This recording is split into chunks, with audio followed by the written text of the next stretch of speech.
राधे राधे भक्तजन। भगवत गीता के 9वें अध्याय से श्लोक 26 में बताया जा रहा है, यदि कोई प्रेम तथा भक्ति के साथ मुझे पत्र, पुष्प, फल या जल प्रदान करता है तो मैं उसे स्वीकार करता हूँ। अब इस श्लोक का विस्तार में अध्ययन हुआ है।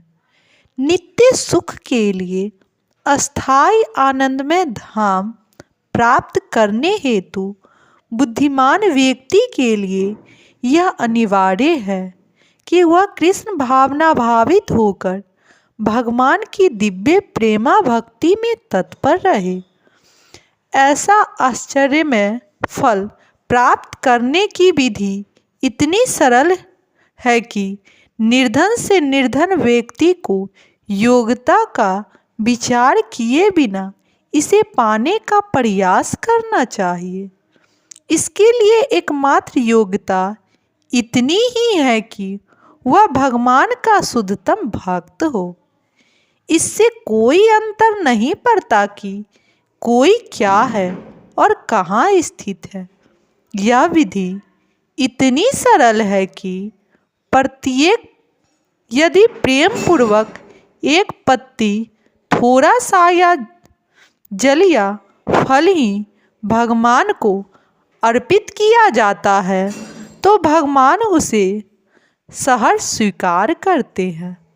अतः किसी को भी कृष्ण भावनामृत से रोका नहीं जा सकता, क्योंकि यह सरल है और व्यापक है। ऐसा कौन मूर्ख होगा जो इस सरल विधि से कृष्ण भावना भावित नहीं होना चाहेगा और सच्चिदानंदमय जीवन की परम सिद्धि नहीं चाहेगा। कृष्ण को केवल प्रेमा भक्ति चाहिए और कुछ भी नहीं। कृष्ण तो अपने शुद्धतम भक्त से एक छोटा या फूल तक ग्रहण करते हैं, किंतु अभक्त से वे कोई भेंट नहीं चाहते। उन्हें किसी से कुछ भी नहीं चाहिए, क्योंकि वे आत्मतुष्ट हैं। तो भी वे अपने भक्त की भेंट प्रेम तथा स्नेह के विनिमय में स्वीकार करते हैं। कृष्ण भावनामृत विकसित करना जीवन का चरम लक्ष्य है। इस श्लोक में भक्ति शब्द का उल्लेख 2 बार यह घोषित करने के लिए हुआ है कि भक्ति ही कृष्ण के पास पहुँचने का एकमात्र साधन है। किसी अन्य शर्त से यथा ब्राह्मण, विद्वान, धनी या महान विचारक होने से कृष्ण किसी प्रकार की भेंट लेने को तैयार नहीं होते। भक्ति ही मूल सिद्धांत है, जिसके बिना वे किसी से कुछ भी लेने के लिए प्रेरित नहीं किए जा सकते। भक्ति कभी हेतुकी नहीं होती, यह शाश्वत विधि है। यह परम ब्रह्म की सेवा में प्रत्यक्ष कर्म है। यह बतला कर कि वे ही एक मात्र भोक्ता है। आदि स्वामी और समस्त यज्ञ भेंटों के वास्तविक लक्ष्य है। अब भगवान कृष्ण यह बताते हैं कि वे किस प्रकार की भेंट पसंद करते हैं।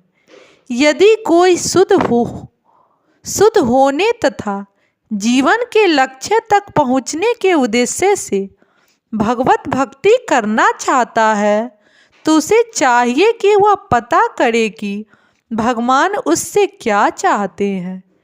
कृष्ण से प्रेम करने वाला उन्हें उनकी इच्छक वस्तु देगा और कोई ऐसी वस्तु भेंट नहीं करेगा जिसकी उन्हें इच्छा न हो या उन्होंने न मांगी हो।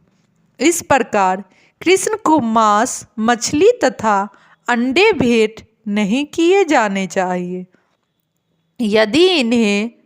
यदि उन्हें इन वस्तुओं की इच्छा होती तो वे इसका उल्लंघन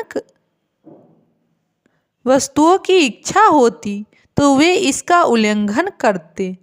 उल्टे से स्पष्ट आदेश देते हैं कि उन्हें पत्र, पुष्प, जल, तथा फल अर्पित किए जाने और वे इन्हें स्वीकार करेंगे। अतः हमें यह समझना चाहिए कि वे मांस, मछली तथा अंडे स्वीकार नहीं करेंगे। शाक, अन्य फल, दूध तथा जल यही मनुष्य के उचित भोजन है और भगवान कृष्ण ने भी इन्हीं का आदेश दिया है। इनके अतिरिक्त हम जो भी खाते हैं वह उन्हें अर्पित नहीं किया जा सकता, क्योंकि वे उसे ग्रहण नहीं करेंगे। यदि हम ऐसा भोजन उन्हें अर्पित करेंगे तो हम प्रेमा भक्ति नहीं कर सकेंगे। तृतीय अध्याय के 13वें श्लोक में श्री कृष्ण बताते हैं कि यज्ञ का उच्छिष्ट ही शुद्ध होता है। अतः जो लोग जीवन में प्रगति करने तथा भगवत बंधन से मुक्त होने के इच्छुक हैं, उन्हें इसी को खाना चाहिए। उसी श्लोक में वे यह भी बताते हैं कि जो लोग अपने भोजन को अर्पित नहीं करते वे पाप भक्षण करते हैं।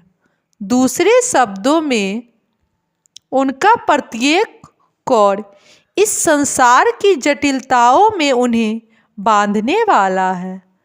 अच्छा सरल शाकाहारी भोजन बनाकर उसे भगवान कृष्ण के चित्र या अर्चा विग्रह के समक्ष अर्पित करके तथा नतमस्तक होकर इस तुच्छ भेंट को स्वीकार करने की प्रार्थना करने से मनुष्य अपने जीवन में निरंतर प्रगति करता है। उसका शरीर शुद्ध होता है और मस्तिष्क के श्रेष्ठ तंतु उत्पन्न होते हैं, जिससे शुद्ध चिंतक हो पाता है। सबसे बड़ी बात तो यह है कि यह समर्पण अत्यंत प्रेम पूर्वक करना चाहिए।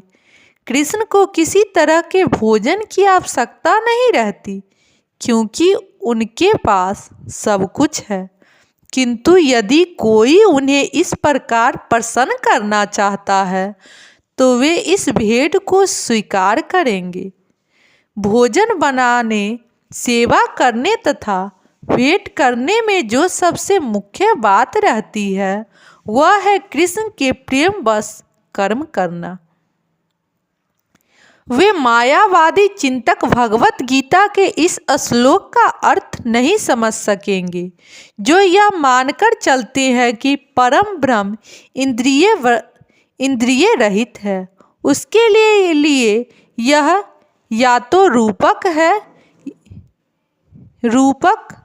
है या भगवत गीता के उद्घोषण कृष्ण के मानवीय चरित्र का प्रमाण है।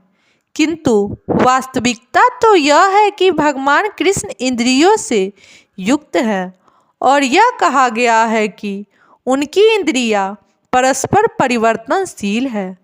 दूसरे शब्दों में एक इंद्रिय दूसरी इंद्रियों का कार्य कर सकती है। कृष्ण को परम ब्रह्म कहने का आशय यही है कि इंद्रिय रहित होने पर उन्हें समस्त ऐश्वर्य से युक्त नहीं माना जा सकता।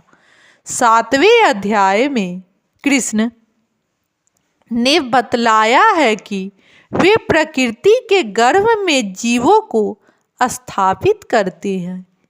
इसे वे प्रकृति पर दृष्टिपात करके